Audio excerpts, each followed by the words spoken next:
What's up everyone, Darcblade here with a news roundup for Monster Hunter. As always, this covers miscellaneous news for Monster Hunter World, Monster Hunter World Iceborne and Monster Hunter Rise. This will also start to include SUNBREAK news as well.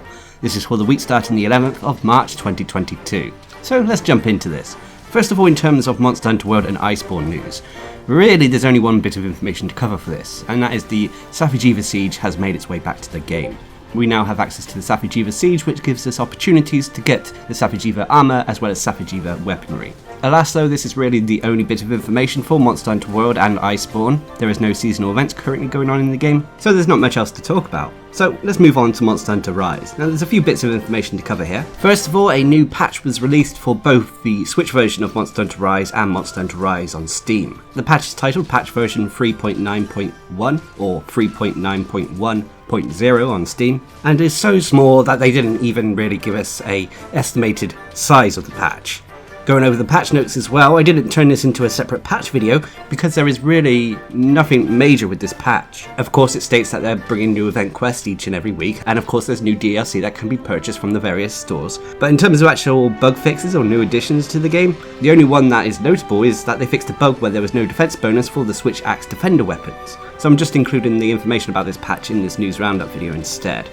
But what else have we got for Monster Hunter Rise? Well, we have new content in the form of new event quests. We had an event quest introduced last week as well as one this week. As always, these are available from the Courier Palico found in the centre of Chimera Village and are available on both Switch and PC. So what are these event quests? Well, first of all, last week we had access to Heart of Might, a 7-star high rank quest that requires hunters to be hunter rank 8 or above, and has players taking on a Chameleos, Kushada Daora and Teostra in the Infernal Springs. It's a bit of a challenge hunt, although these are not overpowered monsters. But what do we get for completing it? Well, we get access to a set of titles. Nothing really special.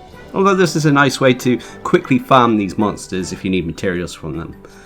As for the new event quest we had this week, we get access to the Tiniest Snow Baron, a 4-star high rank quest that requires hunters to be hunter rank 4 or above, and has players taking on a Lagambi in the arena. This is also a teeny tiny Lagambi as well, definitely a small gold crown. This place also has a ton of Bombagi scattered around the place to assist us in the hunt, but apart from that it's a straightforward arena quest.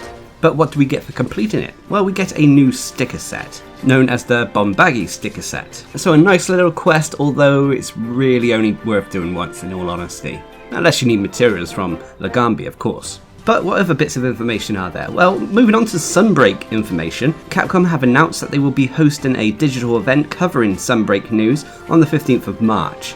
Hopefully they're going to give us a lot of juicy details about the title, but whether it can live up to our expectations, we'll have to wait and see. Maybe we're expecting too much of the title, who knows. But I'm excited to see what they bring to the table. As always on the 15th, I'll bring you more information about this digital update if you miss it, so don't forget to check back for that. But that about wraps up this news information video. Before I go, I quickly want to bring to attention that I have been making a mini short series for Monster Hunter Rise. I've been experimenting with YouTube shorts that bring you little guides on the switch skills for Monster Hunter Rise, so check them out and see what you think. Also, what are your thoughts on this week's news? Please leave a comment down below, and until next time, I've been Darcblade, bringing you a news roundup for Monster Hunter. Hope you enjoyed the little video, thanks for watching, subscribe and like for more.